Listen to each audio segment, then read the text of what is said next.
Hi everyone, so today we're going to do our final practice for string art, and that's going to be using a circle. So for that you're going to need your template one last time just to use as a straight edge. You're going to need a pencil and then something circular to trace. I'm going to use this cup that I found in the art department. It's a big open cup. You might find like a large candle or vase or a bowl. You want that circle to be nice and big on your sketchbook paper, so nothing small like a soda can, something a little bit bigger than that. And you're just going to go to the center of your paper and trace that circle.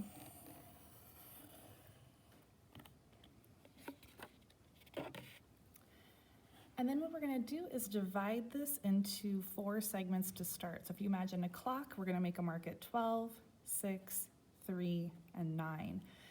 If you have a compass, you could use that to make these marks, but for today, we're just going to be estimating with our eyes and doing our best guess. So I'm going to find a spot right about in the middle where I think is about the halfway point. If you want, you could use your straight edge for this to make sure that that other line is sort of directly across. But again, try to make it as even as you can, and that this is half of a circle, and then make a little tick mark at the bottom.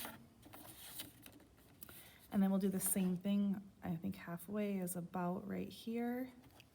You can use your straight edge if you like to make that other line on the other side. Make sure that when you do this, you don't put any straight lines across your circle. We want to keep this area nice and open for our design.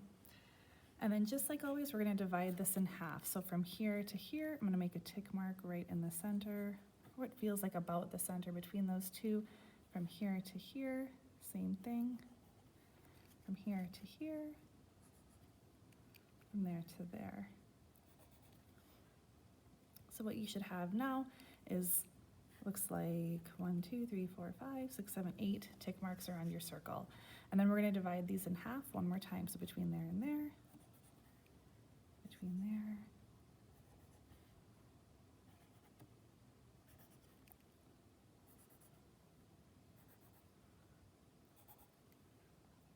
and then we're going to do this one more time.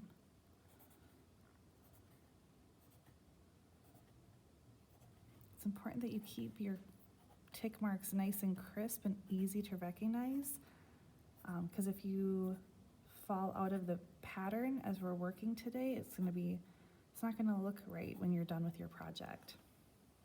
So I have my tick marks all the way around, evenly spaced, and now I'm going to choose which 2 I want to line up to start. So what I don't want to pick is 2 that are across from each other. I'm going to pick 2 that are at an angle to each other, and the closer they are, the more space is going to be in the center of your design. So if I choose these 2, as I keep moving my way around, that interior space is going to be a little bit larger. If I choose 2 that are a little bit further away, as I make my lines as I do this, that interior space is going to be a little bit smaller. So it's up to you which ones you want to pick.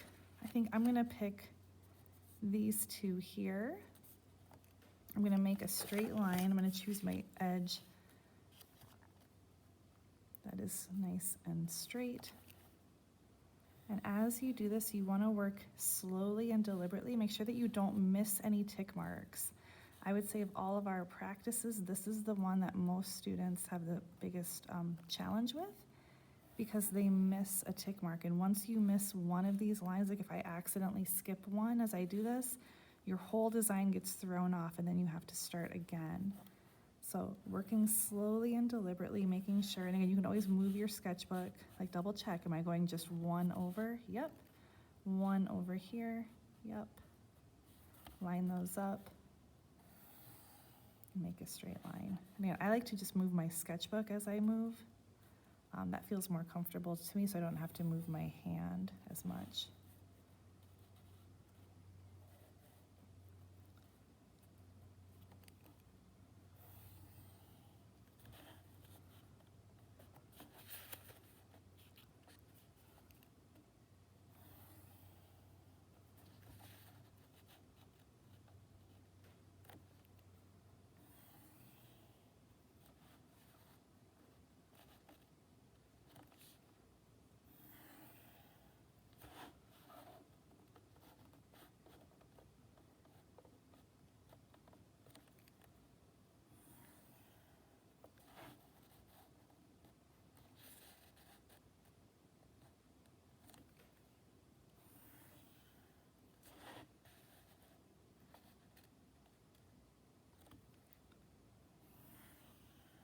So now what you're gonna find as you keep going is that each tick mark is gonna end up having 2 lines coming from it.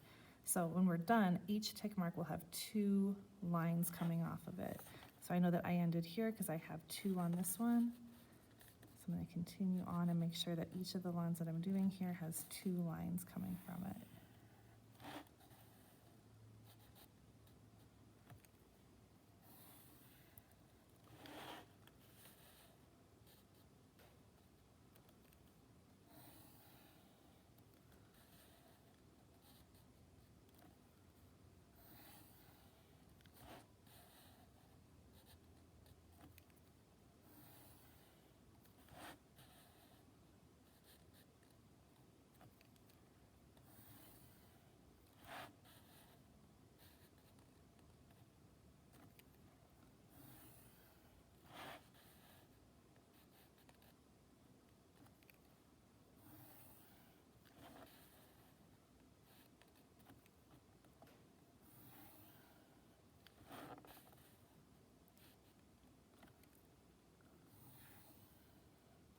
All right, so we're looking good so far.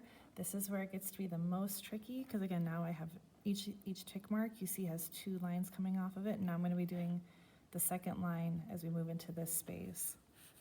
So I'm just going to continue what I've been doing. The last line I did was right here. I'm just going to move 1 tick mark and 1 tick mark.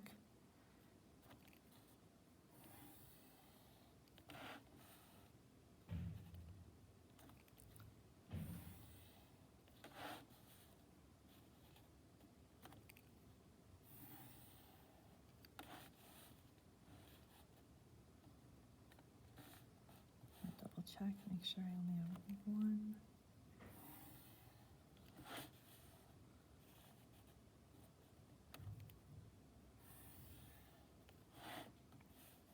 Again, as you get closer to the edge, it gets a little bit more confusing because there's more and more lines that you're crossing. So stay steady, double check your work. At this point, if you make a mistake, you really do need to start over because erasing just really isn't an option at this point. So double check everything.